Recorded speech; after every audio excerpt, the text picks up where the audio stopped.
Senhor, que queres que eu faça?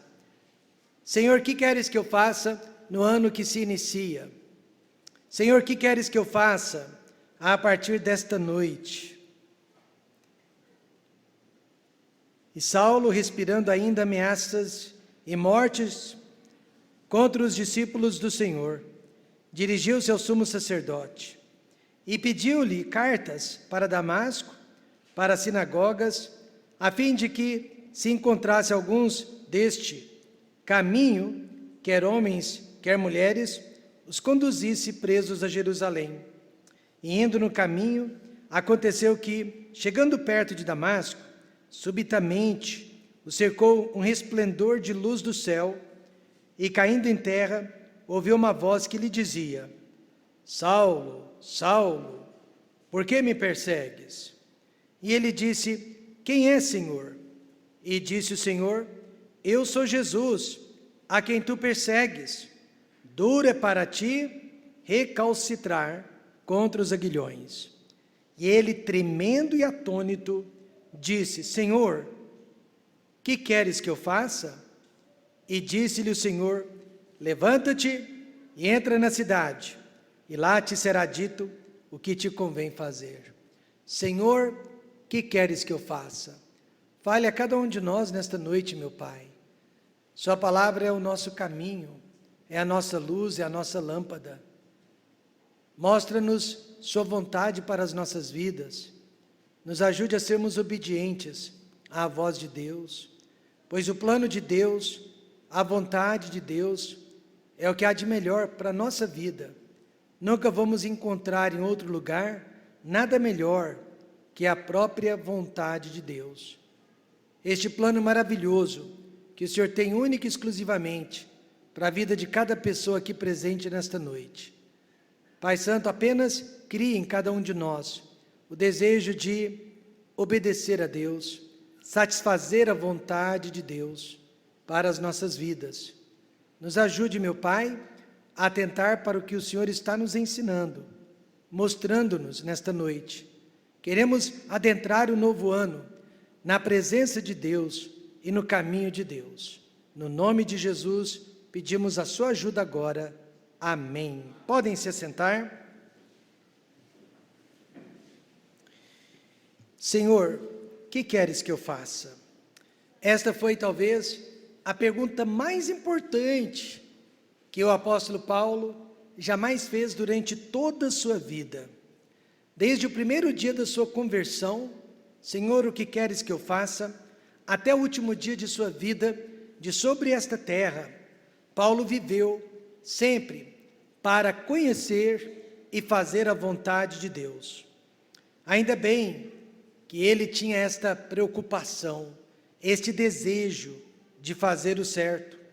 Caso contrário, ele sozinho teria dividido e talvez até destruído o ministério da igreja que ficava em Jerusalém.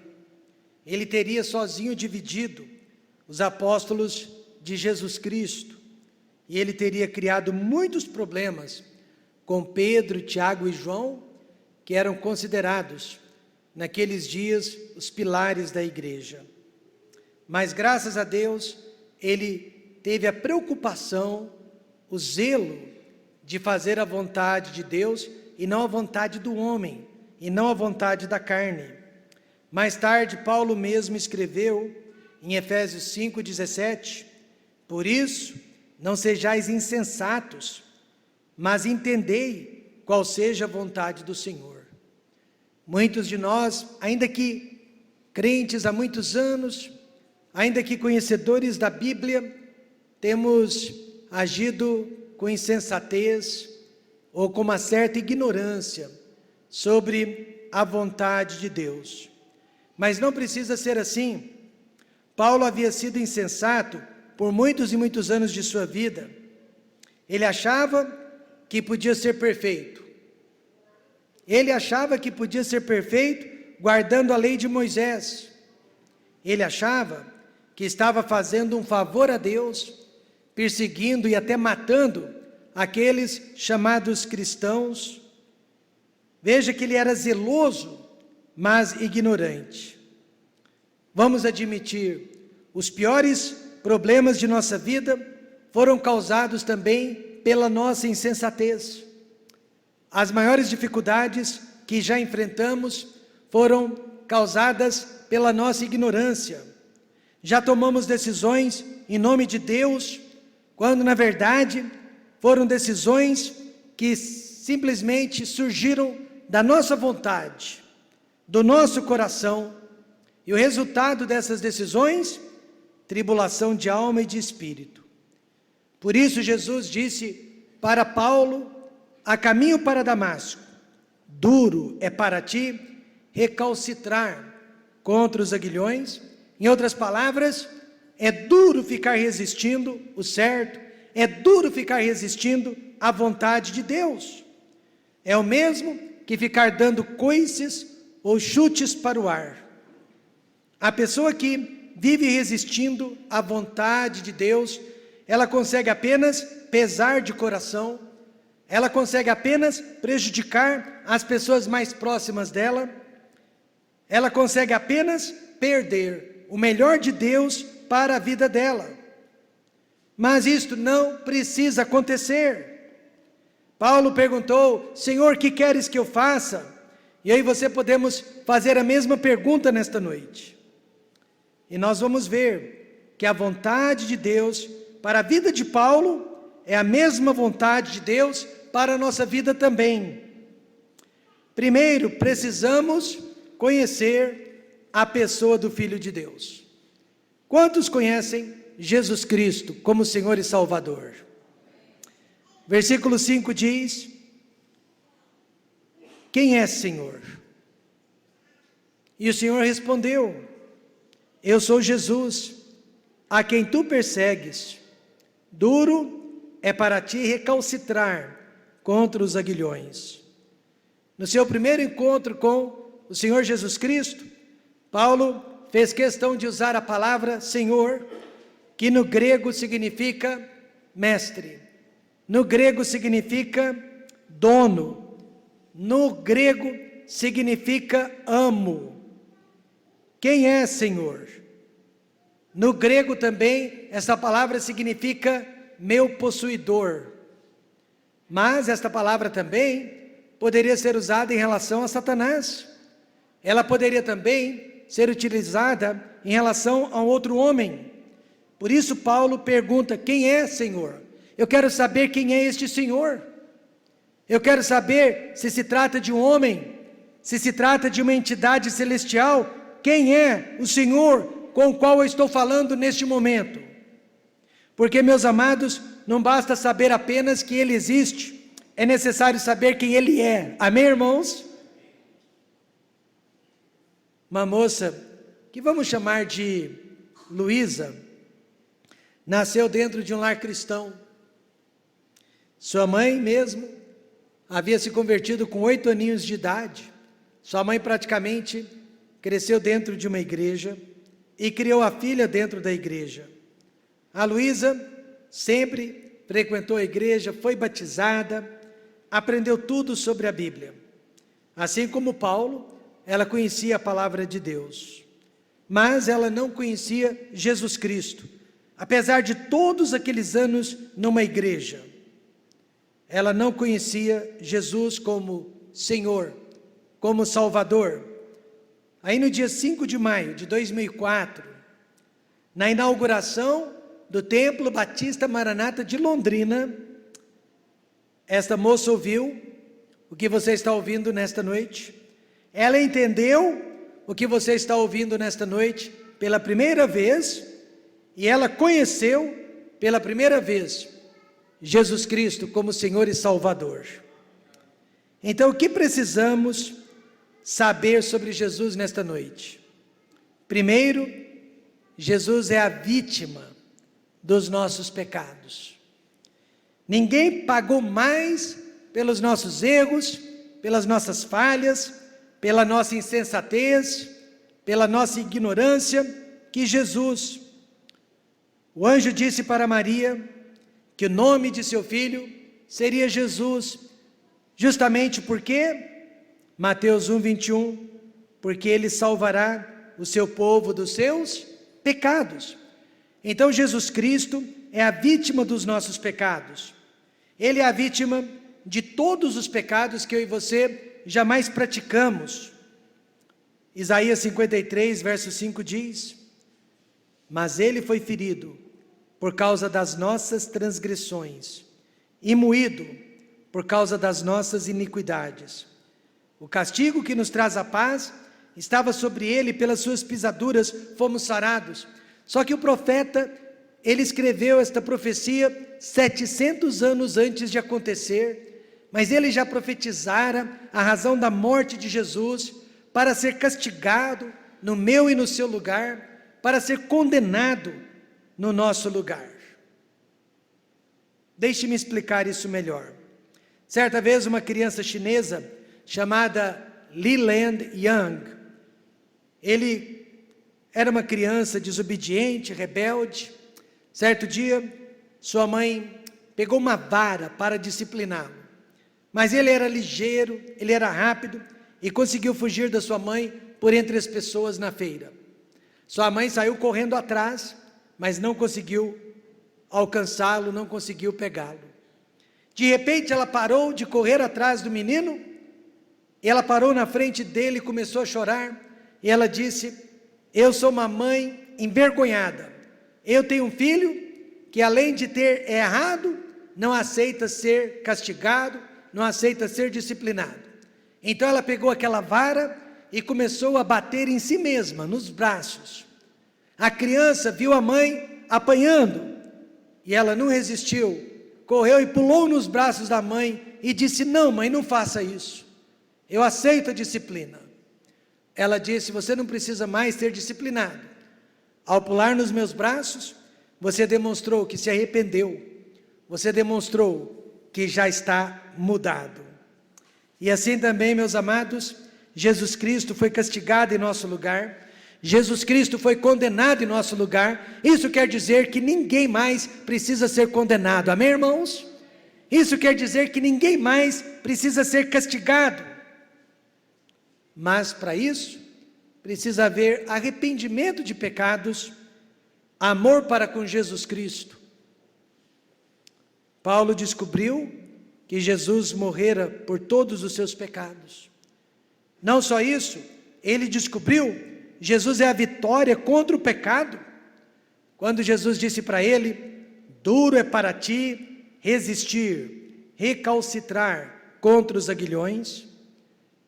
Aqui Jesus usou um ditado, que naquela época era bastante conhecido, era popular, para comparar a teimosia de Paulo com a teimosia de um animal de carga, mas que não aceitava o jugo, que não aceitava a canga sobre as suas costas. Em outras palavras, o animal a princípio pode não aceitar, pode dar coices, pode espernear, mas de nada adianta, porque chega uma hora que aquele animal é quebrado. Paulo estava convencido que Jesus Cristo era um homem morto, não passava de um defunto, mas a caminho para Damasco, ele descobriu que Jesus Cristo é um Deus vivo, ele descobriu que Jesus era um Deus ressurreto. E assim também, hoje à noite o mundo está convencido que Jesus Cristo não passou de um profeta bonzinho, porém esse profeta bonzinho irá condenar o mundo inteiro por causa de seus pecados. Atos 17, 31 diz: porquanto tem determinado um dia em que com justiça há de julgar o mundo por meio do homem que destinou, e disso deu certeza a todos, ressuscitando-o dentre os mortos. Quando Paulo se encontrou com Jesus Cristo ressurreto, a ressurreição de Cristo era a prova que Jesus, da próxima vez que voltar, vai voltar para condenar, vai voltar para julgar. Mas eu e você não precisamos ser julgados, eu e você não precisamos ser condenados, se Jesus Cristo tornar-se o Senhor da nossa vida, o Salvador da nossa alma. Mas caso contrário, você será julgado, seus pais serão julgados, seus amigos serão julgados, o presidente do país será julgado, todos os grandes e pequenos serão julgados. Disso Deus nos deu certeza, ressuscitando Jesus Cristo dentre os mortos. A primeira vez, Jesus Cristo veio como cordeiro, que tira o pecado do mundo, mas da próxima vez, ele vai vir como leão de Judá, para condenar este mundo. Quando eu era jovenzinho, trabalhei ao lado de um homem chamado Alderico. Na época, ele era bolchevista ateu. Eu era jovem, ele era adulto, e ele vivia criticando a minha fé, porque naquela época eu já era convertido a Jesus. Ele não cria em Deus, muito menos no Filho de Deus. Para ele, a vida neste mundo era tudo.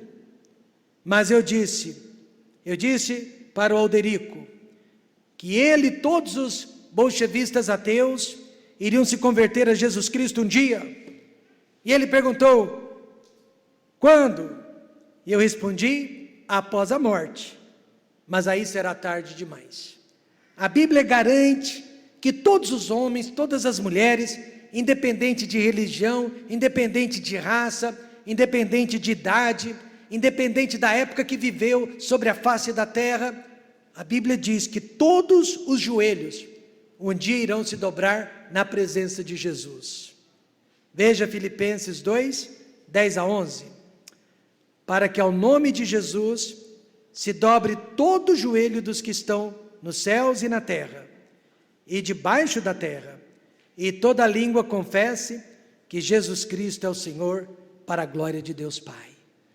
Eu disse ao Alderico, um dia, querendo ou não querendo, os seus joelhos vão se dobrar diante de Jesus Cristo. Você conhece Jesus Cristo, Filho de Deus? Ele é a vítima de todos os nossos pecados, mas Ele também é a vitória de todos os nossos pecados. Ou Ele vence agora, através da nossa fé, do nosso arrependimento, ou Ele vence depois, mas Ele vencerá. A vontade de Deus, nesta noite, é que conheçamos o seu único Filho, Jesus Cristo. Segundo, precisamos esperar a direção do Filho de Deus. E disse-lhe o Senhor para Paulo, levanta-te e entra na cidade, lá te será dito o que te convém fazer.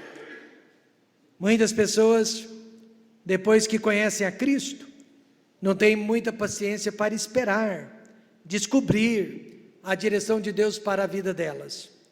Paulo, ele se converteu e naquele mesmo dia, Jesus disse que tinha uma nova direção para a vida de Paulo. Paulo foi alguém transformado imediatamente. Não é como a maioria de nós, né? Que leva alguns meses, leva alguns anos, e tantos outros levam uma vida inteira para serem transformados. Paulo foi transformado quase que imediatamente, mas Jesus disse que ele tinha que esperar, e esperar é uma palavra que ninguém gosta de ouvir, mas esperar foi a primeira tarefa que Jesus Cristo deu para Paulo. Ele esperou 3 dias sem enxergar, ficou cego por 3 dias, ele esperou por 3 dias sem se alimentar, 3 dias sem beber, para descobrir a direção de Deus para a vida dele. Será que Paulo iria ficar em Jerusalém? Será que Paulo iria pregar só para os judeus? Será que Paulo agora seria um apóstolo ou apenas discípulo? Ninguém sabia. Deus mandou esperar. Paulo esperou e ele descobriu a vontade de Deus. Veja o versículo 15. Vai, porque este é para mim um vaso escolhido, para levar o meu nome diante dos gentios e dos reis e dos filhos de Israel. Paulo descobriu 3 dias depois que ele já havia sido escolhido há muitos anos, antes mesmo que ele soubesse, para ser um vaso nas mãos de Deus. Ele iria pregar não só para os judeus, mas ele iria pregar para o mundo inteiro daquela época. Amém, irmãos?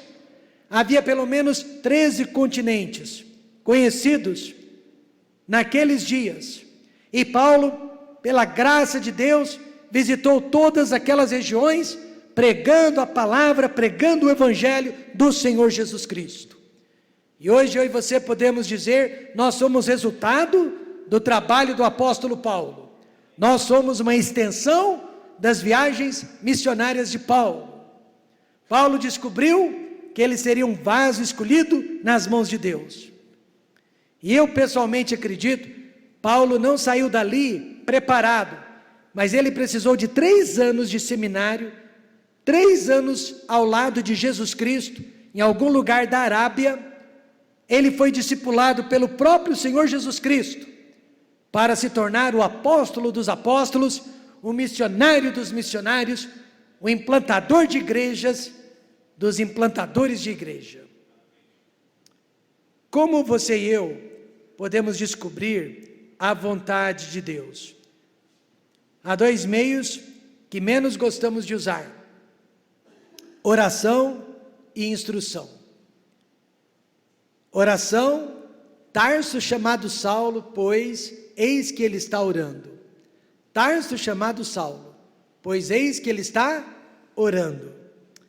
Durante aqueles 3 dias, Paulo parou tudo o que ele estava fazendo e viveu apenas de oração. Irmãos, há momentos que só a oração resolve, amém, irmãos? Há momentos que só a oração resolve. Mas oração leva tempo, oração leva disciplina, oração leva principalmente fé. Paulo não estava orando para convencer Deus de coisa alguma, mas Paulo estava orando para saber qual era a vontade de Deus. E assim também, você e eu, nós, na maioria das vezes, oramos tentando torcer os braços de Deus, mas a oração certa, a oração que agrada a Deus, a oração vitoriosa, é aquela que você ora para saber qual é a sua vontade, Senhor. Qual é a sua vontade para com essa doença? Qual é a sua vontade para com este desemprego? Qual é a sua vontade para com este problema de relacionamento? Paulo não orou para convencer Deus de nada, mas para saber, Senhor, o que queres que eu faça da minha vida? Hoje em dia as orações são egoístas, estão tentando torcer o coração de Deus, mas a oração verdadeira é aquela que torce o coração do homem, amém, irmãos? É aquela que torce o nosso coração. Se você está perdido nesta noite, não sabe o que vai fazer no ano de 2020, lembre-se da oração. Jeremias 33:3 diz: clama a mim e responder-te-ei, e anunciar-te-ei coisas grandes e firmes que não... Olha, nós não sabemos de nada sobre o amanhã, nada sobre o ano que se inicia, mas nós podemos clamar a Deus, podemos pedir que Deus nos direcione e nos mostre o caminho. Mas além da oração, naquele dia Paulo recebeu instrução de quem? Dos verdadeiros homens de Deus. Levanta-te, entra na cidade e lá te será dito o que te convém fazer. Quem iria dizer para Paulo? Deus usou um homem chamado Ananias, servo de Deus, para abrir não só os olhos físicos de Paulo. Paulo foi curado da sua cegueira, mas para abrir os olhos espirituais de Paulo. Paulo estava cego física e espiritualmente, mas hoje em dia Deus também continua usando Ananias, amém, irmãos? Para abrir os nossos olhos. São homens, são mulheres de Deus que Ele tem colocado na nossa vida para nos ensinar a palavra de Deus, para abrir a palavra de Deus, expor a palavra de Deus aos nossos corações. Por muitos anos, Paulo havia recebido instrução de falsos mestres, dos fariseus. Eles criticavam os cristãos, eles esticavam a lei de Deus, eles interpretavam a Bíblia ao seu bel prazer. Eles ensinaram Paulo a ser odioso, orgulhoso, rebelde. Agora não. Agora Paulo está rodeado de verdadeiros homens de Deus. Ele está rodeado de verdadeiras mulheres de Deus, servos de Deus, que iriam ensinar Jesus Cristo, como Jesus Cristo é, e a Bíblia como ela é. Quando jovem, às vezes eu ficava confuso sobre a vontade de Deus. Aí eu procurava um dos pastores da igreja, pastor Daniel Johnson, que era o pastor de jovens, e ele, ao invés de me dizer o que fazer, ele passeava comigo nas escrituras, ele abria as páginas da Bíblia, lia para mim os versículos, os princípios, e baseado então naqueles princípios, eu chegava à conclusão, eu sabia o que fazer. O pastor não precisava me dizer, bastava me mostrar na Bíblia, bastava me apontar o caminho. E foi exatamente isso que esses homens e mulheres fizeram para com o apóstolo Paulo. Começaram ali a ensinar os princípios da palavra de Deus, começaram ali a mostrar os ensinamentos. E agora Deus faz uma promessa, e eu acredito nesta promessa.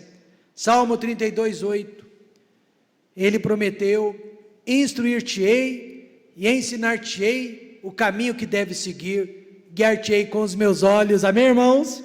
E esses são os olhos de Deus, a Bíblia, a palavra.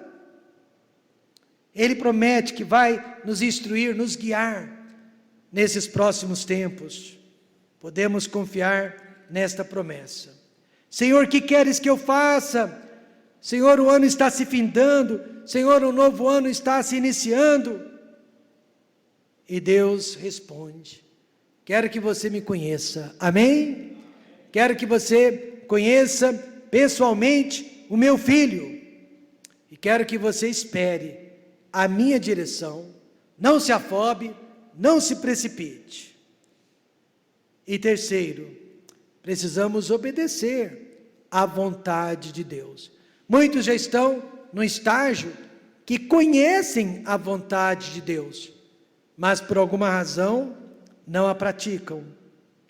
No versículo 15, lemos: vai, porque este é para mim um vaso escolhido, para levar o meu nome diante dos gentios, diante dos reis, diante dos filhos de Israel. Então veja, Jesus deu 3 ordens para o apóstolo Paulo, e Paulo conseguiu obedecê-las até o último dia de sua vida. E essas 3 ordens são para todos nós. Primeira, pregar a mensagem de Jesus para todos os povos. Na Bíblia, os povos são divididos em 3 categorias: os gentios, os judeus e a igreja. Os judeus são todos os filhos de Abraão, descendentes de Abraão, Isaque e Jacó. Os gentios são todos aqueles que não são judeus. E a igreja, apenas os salvos em Jesus Cristo. Amém, irmãos? Quando o judeu se converte a Jesus Cristo, ele deixa de ser judeu e passa a ser igreja. Quando o gentil se converte a Jesus Cristo, ele deixa de ser gentil e passa a ser igreja. Há apenas essas 3 categorias de pessoas. Assim como Paulo, nós devemos também anunciar o Evangelho para o mundo inteiro. Amém, irmãos? Jesus disse: ide por todo o mundo, pregai o Evangelho a toda criatura. Nesta semana passada eu estava em São Paulo, eu saí do shopping Morumbi, eu peguei o meu telefone para chamar um Uber, mas assim que saí da porta do shopping, havia um táxi na minha frente. Guardei o telefone, porque nada acontece por um acaso, e entrei dentro daquele táxi. Dei o endereço para o motorista, e do shopping Morumbi até a casa do meu sogro e da minha sogra, eu falei de Cristo. Aquele motorista é um católico fiel, é um católico ferrenho, dedicado, não é aquele católico de boca, mas é aquele católico de missa. Ele vai na missa do Padre Marcelo praticamente todas as vezes que o Padre Marcelo realiza uma missa, e eu fui falando apenas de Cristo. Não falei de igreja, não falei de religião, falei apenas de Jesus Cristo. E do shopping até a casa do meu sogro, ele foi chorando, chorando, chorando, porque Jesus Cristo é tudo, amém, irmãos? Jesus Cristo é tudo. E esta é a missão que Ele tem nos dado. Falemos de Cristo, Ele é o nosso Salvador. O mundo inteiro conhece a marca Coca-Cola, o mundo inteiro conhece McDonald's, Texaco, Shell, mas o nome de Jesus Cristo ainda é confuso em vários lugares do mundo, até mesmo aqui no Brasil. Para certo ex-presidente da República, Jesus foi apenas um revolucionário, e não foi nenhuma nem duas vezes que ele se comparou a Jesus. Ele não conhece Jesus, amém, irmãos? Ele não conhece Jesus. Para alguns religiosos, Jesus foi apenas o filho de Maria, Maria mais conhecida que Jesus. Para outros, Ele é um Deus que só serve para curar as nossas enfermidades, para nos prosperar financeiramente, para nos livrar do olho gordo das pessoas. Paulo não pregou esse Jesus. Ele não pregou Jesus, filho de Maria. Ele não pregou Jesus revolucionário. Ele não pregou Jesus curandeiro. Ele pregou Jesus Cristo, Filho de Deus. Ele pregou Jesus Cristo, que veio ao mundo para pagar pelos nossos pecados. E Ele pregou Jesus Cristo, que morreu, mas ressuscitou e venceu a morte por nós. Quando você prega que Jesus Cristo é o Filho de Deus, não tem lugar para mais ninguém, amém, irmãos? Jesus disse: eu sou o caminho, a verdade e a vida. Ninguém vem ao Pai senão por mim. Paulo foi salvo, porque naquele dia, a caminho para Damasco, ele descobriu: Jesus Cristo é o Filho de Deus. E não porque Jesus Cristo apareceu para ele a caminho para Damasco. Além de pregar que Jesus Cristo é o Filho de Deus para todos os povos, devemos sofrer por causa desta mensagem. Jesus adiantou: e eu lhe mostrarei quanto deve padecer pelo meu nome. Hoje em dia você pode falar de Deus genericamente, que não tem problema, né? Pois todas as pessoas acreditam em algum Deus, seja ele Alá dos muçulmanos, seja ele o Jeová dos judeus, ou apenas um grande ser do universo. Mas, quando você fala de Jesus Cristo, as pessoas apelam. Não é politicamente correto usar o nome de Jesus. Este nome causa divisão, causa separação, causa tumulto. Nunca vou me esquecer, na posse do presidente norte-americano George W. Bush, o filho, isto aconteceu no ano de 2000, ele convidou 2 pastores evangélicos para fazer a oração no início da posse, e um outro para fazer a oração no final da posse. Além da posse ser transmitida para o mundo inteiro, via satélite, havia ali na capital de Washington, acompanhando a posse do presidente, dignatários, de todos os lugares, representantes de todos os países, senadores, congressistas, juízes da Suprema Corte, e na presença dos homens e mulheres mais poderosos do planeta, primeiro pastor se posicionou e ele estava acanhado. E no início da oração, ele só falava Deus, Deus, God, God, God. Mas no final da oração, ele criou coragem e ele terminou a oração no nome de Jesus, amém. Já foi um começo. Passou-se toda a cerimônia, chegou a vez do outro pastor. Ele se posicionou atrás do microfone e começou orando no nome de Jesus. Amém, irmãos? E na frente de todas aquelas pessoas, ele começou a falar no nome de Jesus, e durante a sua oração, ele disse: porque neste nome, sobre este nome, para com este nome, um dia irão se dobrar todos os joelhos do mundo. Eu estava assistindo a posse do presidente, no conforto da minha sala, e quando aquele pregador orou daquela forma, eu não resisti, eu gritei aleluia, eu gritei glórias a Deus. Jesus disse para Paulo: e eu lhe mostrarei quanto deve padecer pelo meu nome, este nome que é acima de todo nome. É proibido, hoje em dia, pregar no nome de Jesus, nas escolas e repartições públicas. Por outro lado, você pode falar de Buda, Maomé, Allan Kardec e de tantos outros fundadores de religião, mas não pode falar de Jesus. Lucas 21:17 já avisava: e de todos sereis odiados por causa do meu nome. Em nome da ética, nós estamos deixando de falar de Jesus Cristo para não ofendermos as pessoas.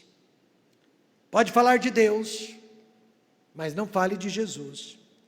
Mas eu quero que você saiba nesta noite: nenhum código de ética pode nos impedir de falar, mencionar o nome de Jesus Cristo. Devemos ser prudentes, mas jamais sermos covardes. Amém, irmãos? Atos 5:29 diz: mais importa obedecer a Deus do que aos homens. Os homens podem escrever o código de ética que eles desejarem, mas jamais vão nos proibir, nos impedir de dizer: Jesus Cristo salva. Jesus Cristo é o Filho de Deus. E terceiro, precisamos sermos cheios do Espírito Santo. O Senhor Jesus, que te apareceu no caminho por onde vinhas, me enviou para que te tornes a ver e sejas cheio do Espírito Santo. Como o fariseu que ele era antes, ele era cheio, sabe do quê? De orgulho. Ele era cheio de arrogância. Ele era cheio de religião.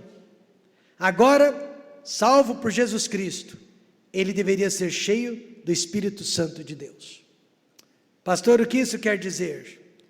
Gálatas 5:22 responde: mas o fruto do Espírito é amor, gozo, paz, longanimidade, benignidade, bondade, fé, mansidão, temperança. De repente, o assassino da igreja, o perseguidor da igreja, ele iria se tornar uma pessoa amorosa. Aquele homem carrancudo, aquele homem sisudo, seria uma pessoa de gozo, de paz. Ele seria longânimo, ele seria benigno, ele seria bondoso, ele teria fé no Filho de Deus, ele seria um homem manso, e ele seria um homem de autocontrole. Quem fez isso na vida de Paulo?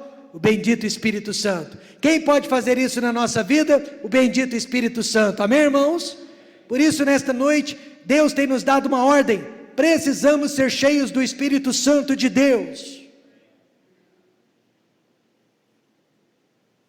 Não venha me falar da vontade de Deus, não venha me falar do poder de Deus, se você não tem o fruto do Espírito Santo.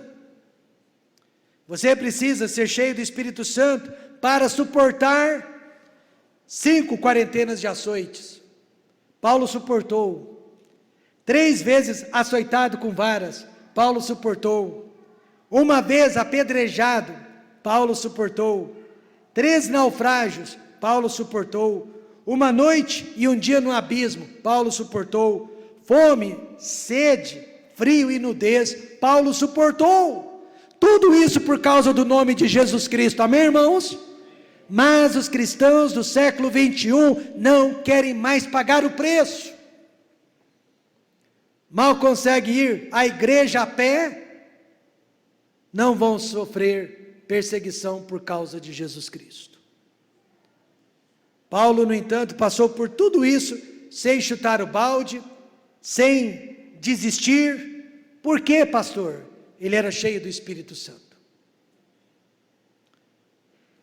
Naquele dia, ele perguntou: Senhor, o que queres que eu faça? Se você fizer essa pergunta para Deus, esteja preparado para ouvir a resposta. Jesus respondeu: quero que você me conheça intimamente. Quero ser o Senhor da sua vida. Quero ser o Salvador da sua alma. Quero que você espere a minha direção. Quero que você faça a minha vontade. E quero que você obedeça a minha palavra. Quantos acham que Paulo fez tudo isso? E muito mais. Ele encerrou a vida dele com essas palavras. Em 2 Timóteo 4, versos 7 a 8. Combati o bom combate. Acabei a carreira, guardei a fé. Desde agora, a coroa da justiça me está guardada, a qual o Senhor justo juiz me dará naquele dia. E não somente a mim, mas também a todos os que amarem a sua vinda. Ele disse: combati o bom combate, acabei a carreira, guardei a fé. 30, 40 anos depois de perguntar: Senhor, o que queres que eu faça? 30, 40 anos depois, e você e eu, onde nós vamos estar daqui a 1 ano, daqui a 2, daqui a 5, daqui a 10, daqui a 20, daqui a 30, será que nós vamos chegar também e dizer com essas mesmas palavras: eu guardei a fé, amém, irmãos? Eu guardei a fé, eu combati o bom combate, eu acabei a carreira. Eu temo em dizer que muitos não vão chegar aqui. Primeiro, porque nem querem saber: Senhor, o que queres que eu faça? Ele quer que você seja salvo, Ele quer que você seja santificado, Ele quer que você seja fiel. Amém, irmãos? E vale a pena.